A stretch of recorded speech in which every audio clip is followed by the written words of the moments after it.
What is up, my rebels? Mystic Umbreon 94 here, and welcome to Week 15 of the MPL against the Atlanta Braviarys, aka the coach, Moxie Infernape.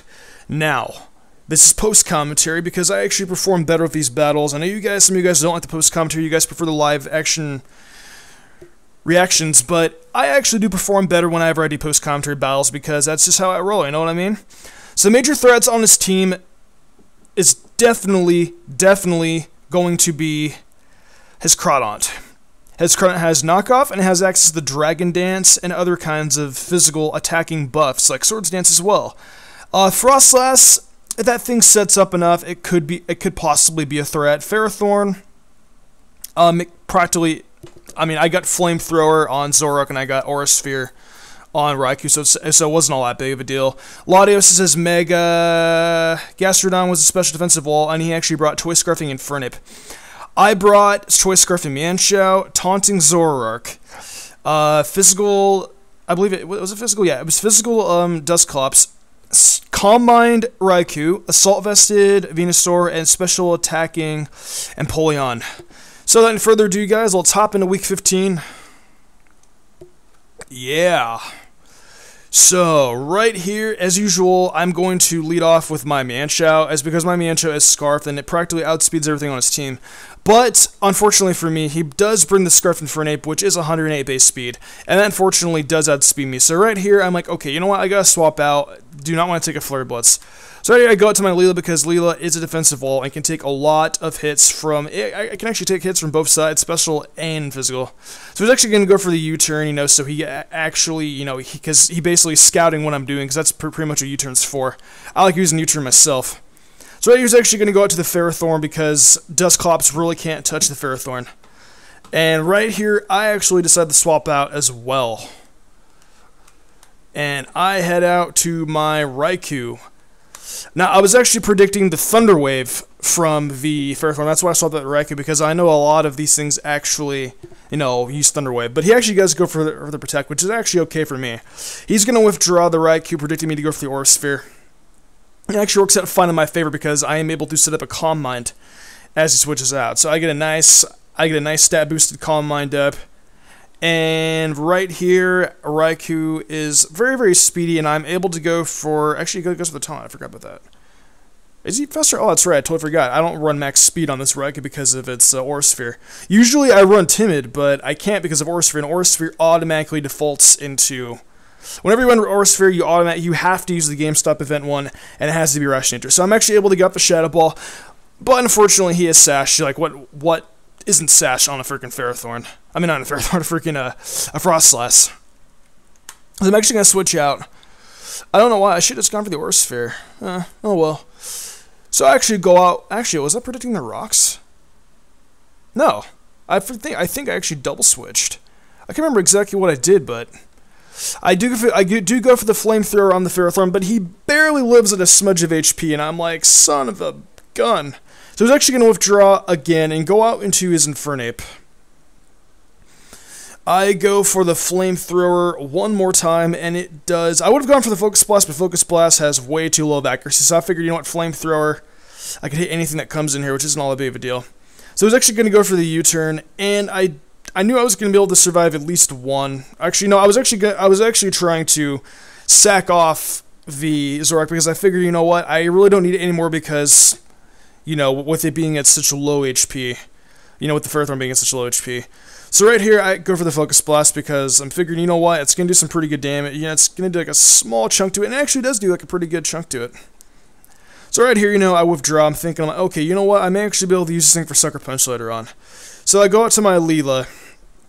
As Leela can take hits from both the special side and the physical side, which is actually very nice. That's one thing I like about Eevee a lot, is it benefits both sides rather than one. So he's actually going to withdraw his Gastrodon and head back out to his Infernape. And he's basically going to try and, you know, get this thing out of here as much as he possibly can, because this thing is a huge threat to his team. Well, it actually walls the majority of his team, in all honesty. Well, besides the Crawdaunt, I don't know why he actually didn't swap out to... Why didn't he go for the Crawdaunt? Actually... Blake, why didn't you go for the Crawdaunt on my Switch? Because that would actually been really nice if you would have did that. You would be able to sweep me more than likely. So I go for the counter here. It doesn't really do much of any damage. Goes to the Earth Power. I take semi-decent chunk. Right here I go for the Pain Split, and I get all my nice HP back. Now that's actually pretty good, because Leela needs to be at full HP, you know, at pretty good HP, you know, to wall his team. So he's going to go for the Scald.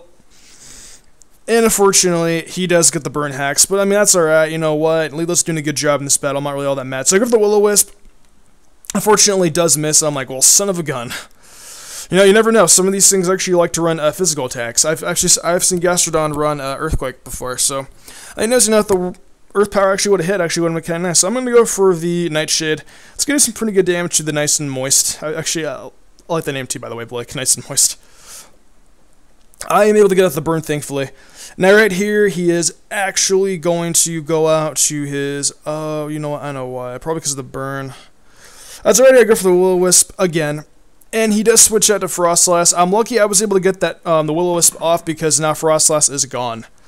So far, looking pretty good on my side.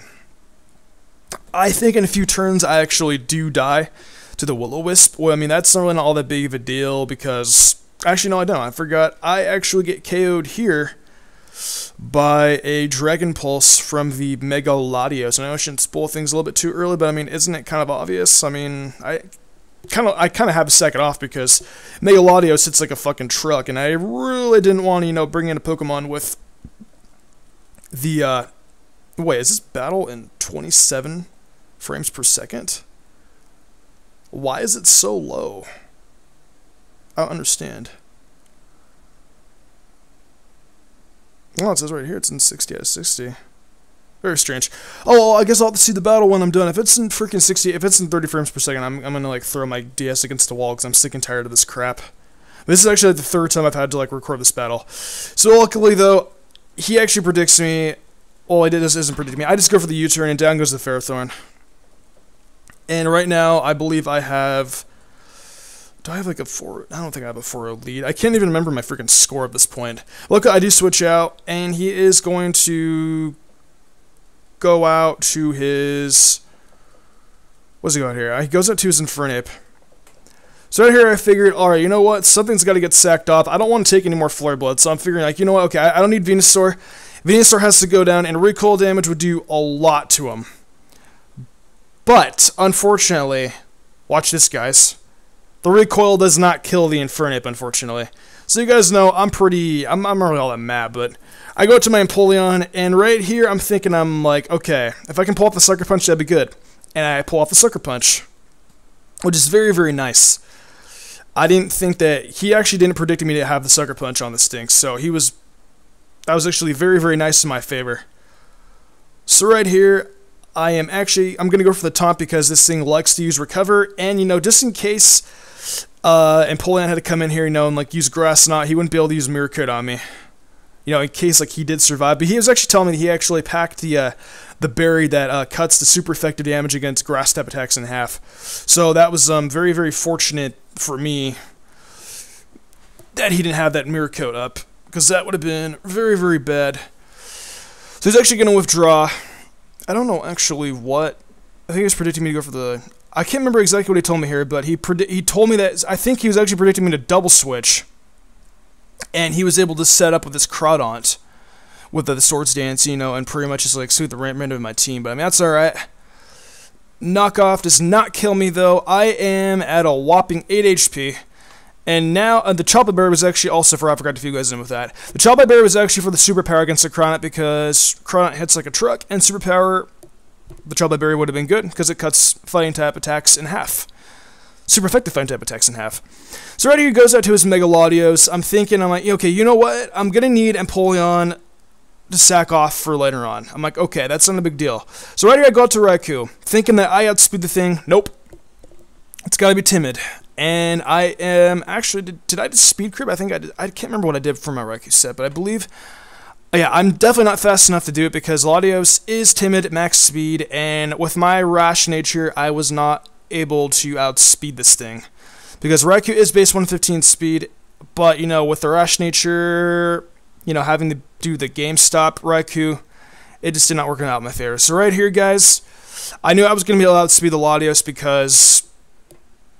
you know, I'm Toy Scarf, and I go for the U-turn. And that's going to do roughly about half HP, I think. And I go out to my Empoleon right here, sacrificing off my Empoleon.